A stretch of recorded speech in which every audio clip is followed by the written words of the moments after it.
महाराष्ट्राच्या राजकारणात सध्या जॉब स्विचिंगचा नवीन ट्रेंड सुरू झाल्याचं चित्र पाहायला मिळते। कॉर्पोरेट आणि प्रायव्हेट कंपन्यांमध्ये जसे कर्मचारी एखाद्या चांगल्या संधीसाठी जॉब स्विच करतात, तशाच पद्धतीनं सध्या महाराष्ट्राच्या राजकारणात लोकप्रतिनिधी या पक्षातून त्या पक्षात आपल्याला उड्या मारताना दिसतात। फरक फक्त इतकाच आहे की एखादा कॉर्पोरेट कंपनीमधला कर्मचारी हा चांगल्या करिअर ग्रोथसाठी आणि पॅकेजसाठी जॉब स्विच करत असतो, तर सध्या महाराष्ट्राच्या राजकारणात राजकीय नेते त्यांचं राजकीय भवितव्य हे सुरक्षित करण्यासाठी सर्रास उड्या मारताना दिसतात। अशातच शिवसेना उद्धव बाळासाहेब ठाकरे यांच्या पक्षातल्या एका मुंबईतल्या आमदाराच्या फुटीची बातमी येऊन धडकलेली आहे। मुख्यमंत्री एकनाथ शिंदे यांच्या संपर्कात हा आमदार असल्याचं बोललं जातंय।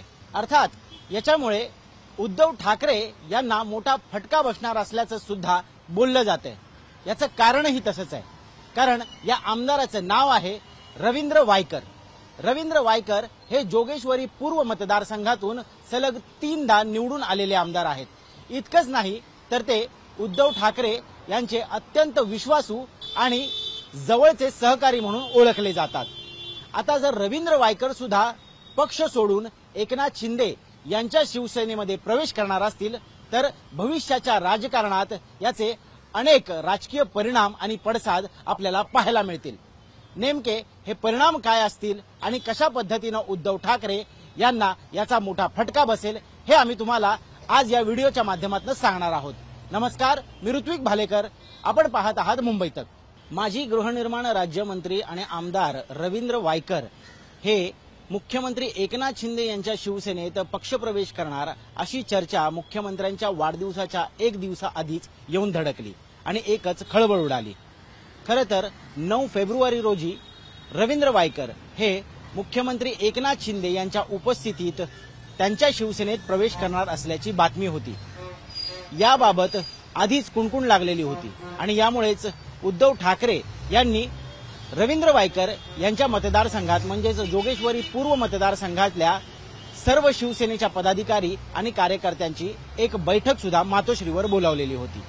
या बैठकीमध्ये त्यांनी सर्व शिवसैनिकांचं मत जाणून घेतलं आणि रवींद्र वायकर हे खरंच पक्ष सोडून जाणार आहेत का याबाबतची चाचपणी केली।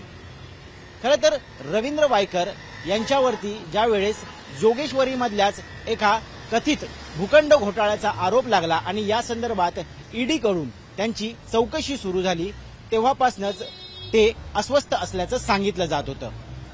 त्यांच्यावरती प्रचंड दबाव असल्याचं सुद्धा म्हटलं जात होतं आणि यामुळे फक्त रवींद्र वायकरच नव्हे तर त्यांचे समर्थक, त्यांचे असलेले बिझनेस पार्टनर्स आणि त्यांचा परिवारही भीतीच्या छायेखाली वावरत असल्याचं म्हटलं जात होतं।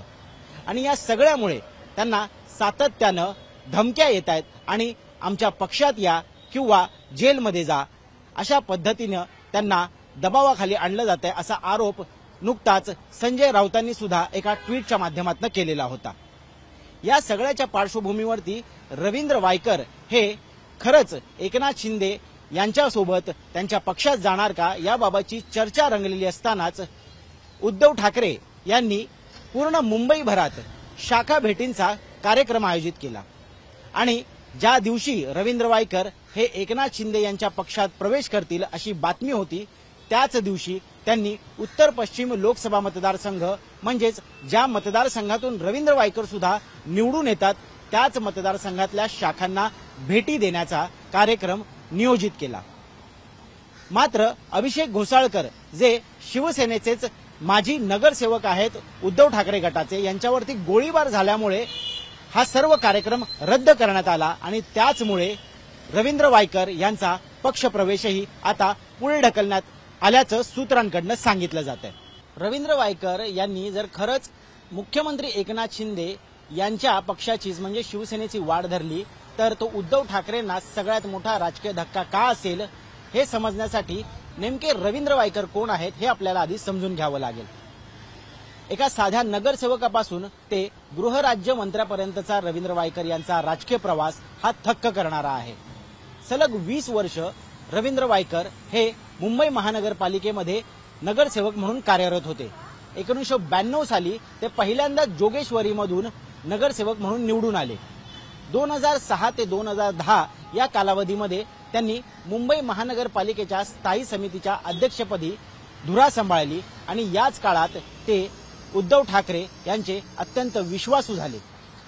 याच काळात रवींद्र वायकर यांनी शिवसेना भवन असेल किंवा शिवालय असेल ह्या दोन्ही शिवसेनेच्या मुख्य कार्यालयामध्ये त्याच्या उभारणीसाठी, त्याच्या बांधकामासाठी महत्वाचा वाटा निभावल्याचं सुद्धा म्हटलं जातं. याखेरीज रवींद्र वायकर आणि मातोश्रीचे आर्थिक हितसंबंध असल्याचा सगळ्यात पहिला आरोप हा काँग्रेसचे नेते संजय निरुपम यांनी केलेला होता. आरे कॉलनीतल्या कथित जमीन घोटाळ्या प्रकरणी सुद्धा रवींद्र वायकर यांच्यावर संजय निरुपम यांनी आरोप केलेले होते. बीएमसीच्या जमिनीवरती अनधिकृत बांधकाम करून एक जिमखाना त्याचबरोबर 40 खोल्यांची इमारत उभारल्याचा आरोप संजय निरुपम यांनी लावलेला होता.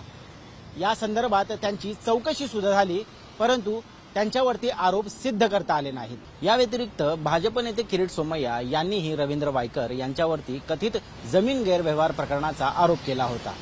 रायगड जिल्ह्यातल्या रेवदांडा तालुक्यामध्ये किल्ला कोलाई या गावामध्ये उद्धव ठाकरे यांच्या पत्नी रश्मी ठाकरे आणि रवींद्र वायकर यांच्या पत्नी मनीषा वायकर यांनी नाईक कुटुंबियांसोबत एक कथित जमीन व्यवहार करून यामध्ये घोटाळा केला असल्याचा गंभीर आरोप या ठिकाणी किरीट सोमय्या यांनी केला होता.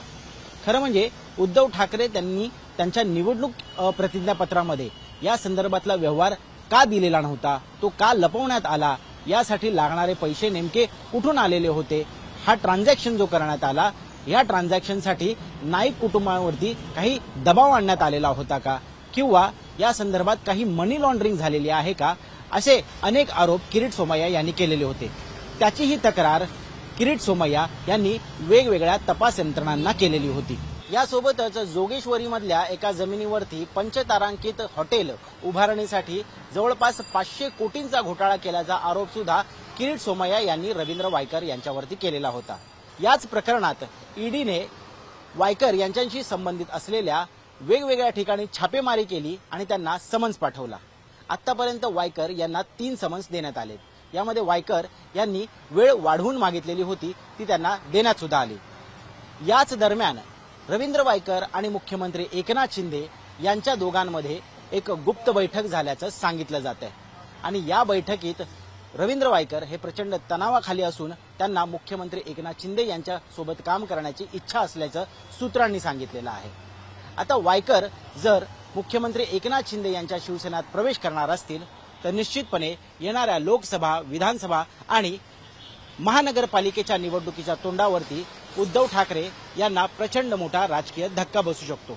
इतकंच काय तर रवींद्र वायकर यांचं मातोश्री आणि ठाकरे कुटुंबियांशी आर्थिक हितसंबंध असल्याने अनेक प्रकरणं उघडकीस येऊ शकतात, अशी ही भीती राजकीय वर्तुळात व्यक्त केली जाते आणि त्यामुळेच आता येत्या काळात रवींद्र वायकर हे एकनाथ शिंदे यांची साथ देणार की उद्धव ठाकरे यांच्यासोबतच राहणार हे बघणं अत्यंत महत्त्वाचं ठरणार आहे.